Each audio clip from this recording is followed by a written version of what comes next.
बिना मेहनत के तख्त और ताज नहीं होते। बिना मेहनत के तख्त और ताज नहीं होते। ढूंढ लेते हैं जुगनू अंधेरे में भी मंजिल, ढूंढ लेते हैं जुगनू अंधेरे में भी मंजिल, क्योंकि वे किसी बाहरी रोशनी के मोहताज नहीं होते, वे स्वयं प्रकाशित होते हैं। धन्यवाद। ताली हो गई। तो फ्रेंड्स, एक व्यक्ति है जिसके शरीर में स्वच्छ रक्त संचार हो रहा है, जिसके चौड़े कंधे हैं, सुंदर मजबूत दो हाथ है, जिसका वजन भी अच्छा है, जो सभी अंगों से युक्त तथा शरीर से चुस्त मस्त है। ऐसा व्यक्ति अगर दूसरों से सहायता मांगता है तो आप उसे क्या कहेंगे, उसके बारे में क्या सोचेंगे? अवश्य वो सर्वांग संपन्न होकर भी अपंग कहलाएगा। आप ऐसे अपंग मत बनिए, आप सामर्थ्यवान बनकर दिखाइए। आप ऐसे बनकर दिखाइए कि लोग आपसे सहायता पाने की चेष्टा करें। क्या आपको पता है कि आप जिन लोगों को जानते हैं उनमें बहुत से ऐसे हैं जिन्हें किसी दूसरों से सहायता की प्रतीक्षा है। सही बात तो यह है कि उनमें से बहुत से लोगों को इस बात का भी पता नहीं कि उन्हें जो सहायता चाहिए वो कहां से मिलने वाली है। फिर भी वे इंतजार करते और सोचते रहते कि बस अब उनका काम बनने वाला है, उन्नति के द्वार खुलने वाले हैं, कोई उनकी मदद के लिए आएगा और उनके सारे कष्ट दूर हो जाएंगे। क्या ऐसा संभव है? वास्तव में कोई किसी की सहायता करता है? ऐसे सोचने वालों ने अपने गिरेबान में झांक कर देखना चाहिए, क्या उन्होंने किसी दूसरों की कितनी सहायता की, उन्होंने आज तक किसकी कितनी मदद की है?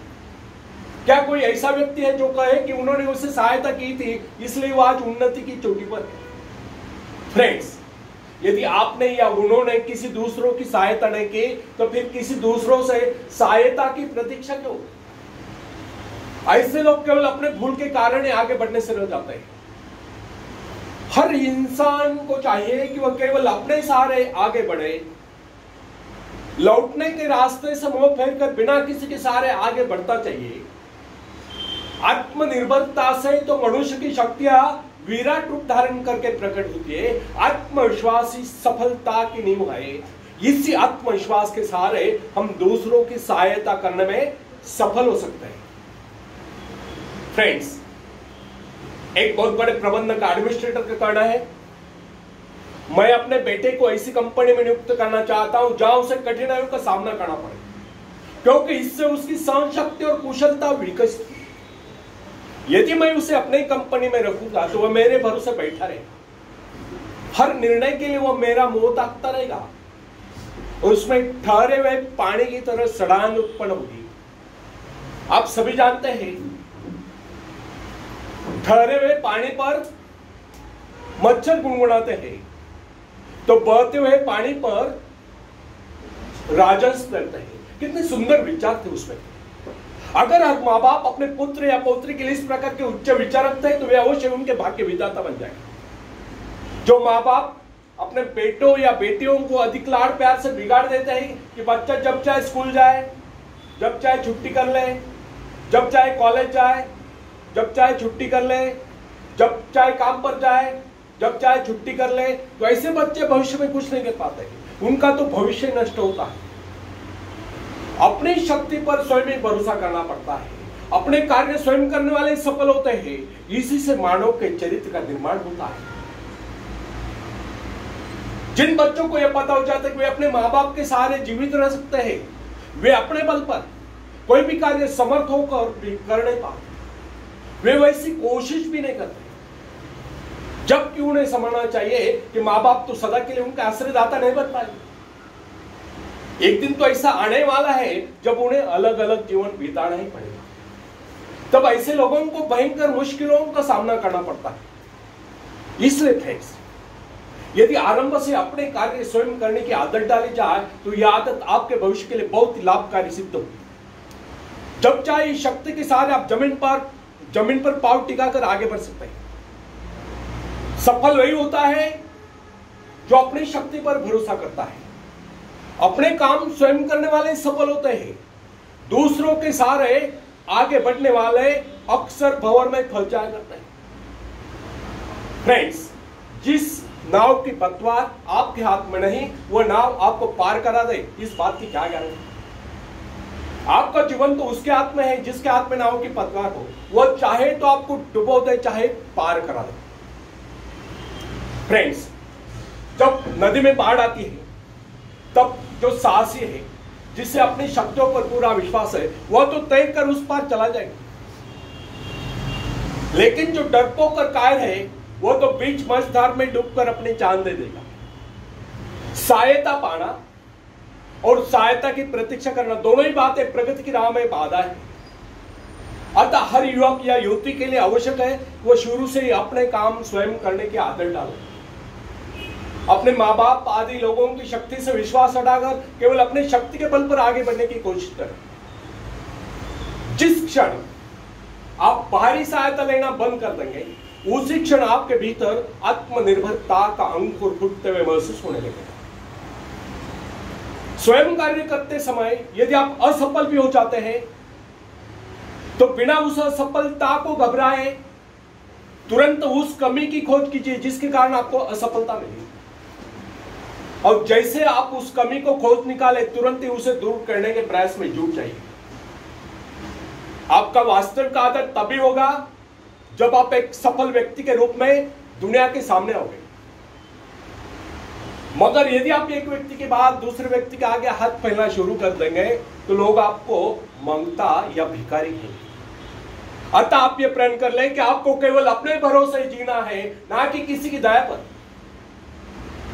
क्योंकि बाहरी सहायता किसी किसी वक्त ही वरदान सिद्ध होती है, अधिकतर समय अभिशाप ही सिद्ध होती है। फ्रेंड्स, बाहरी सहायता मनुष्य की काम करने की गति को मंद करके शरीर में सुस्ती ला देती है। आप ऐसे लोगों से मैत्री कीजिए जो आपको जीवन में आगे बढ़ने की प्रेरणा दे। कुछ लोग एक बाजू या एक पाव वाले होते हैं, फिर भी वे अपनी लगन और अपनी मेहनत से अपनी जीविका चलाते हैं। फिर तो आप तो हट्टे कट्टे फिर आगे बढ़ने की कोशिश आप क्यों नहीं कर सकते? मैं एक ऐसे व्यक्ति को जानता हूं जिसका एक पैर किसी दुर्घटना में कट गया था। उसने कभी किसी से भिक्षा नहीं मांगी, किसी से दान लेना गवारा नहीं किया, यहां तक कि अपने बहन भाई का भी उसने कभी सहारा नहीं किया। उसने एक छोटा सा धंधा फुटपाथ पर आरंभ किया। शुरू में वह न्यूज़पेपर बेचने लगा। 2 पैसे बचाकर उसने वजन तौलने की मशीन खरीदी, उस पर अपना पेट पालने लगा। आज वही व्यक्ति उसी फुटपाथ के किनारे एक बहुमंजिला बिल्डिंग में न्यूज़पेपर स्टॉल लगाकर बैठा है, साथ में जेरोक्स सेंटर भी खोल रखा है। सुना है आजकल वो मोबाइल शॉपिंग भी चला रहा है। वो स्वाभिमानी था, किससे मदद लेना वो अपना अपमान समझता था। आज वही व्यक्ति उन लोगों को जिनके हाथ पैर सलामत है, ऐसे परिवारजनों को खिलाता पिलाता है, उनके हर प्रकार की सहायता और मदद करता है, तो इसमें किसी को हैरत न हो।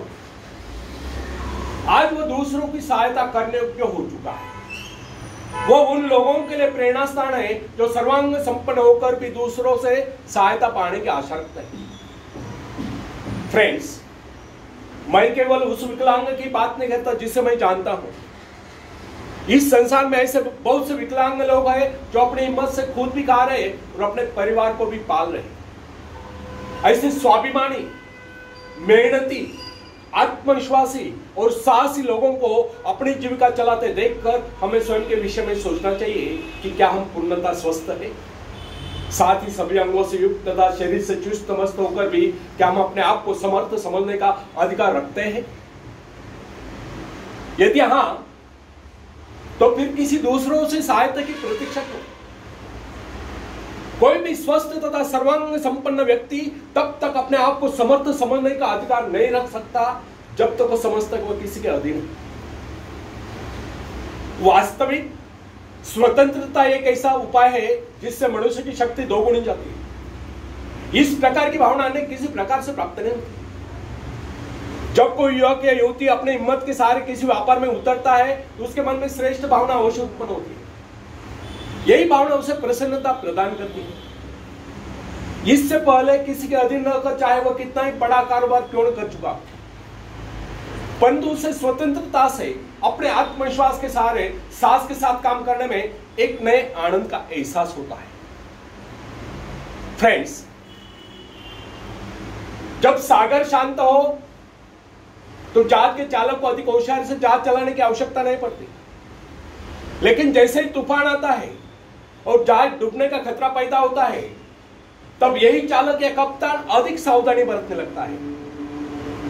जब जहाज में सवार सभी लोग घबरा रहे होते हैं, तब यही कप्तान मुस्कुराता हुआ अपनी संपूर्ण योग्यता को काम में लाता हुआ जहाज को डूबने के संकट से बचाकर सही सलामत ले जाता है। वास्तविक ऐसी योग्यता की परीक्षा दुख और संकट के समय में होती है।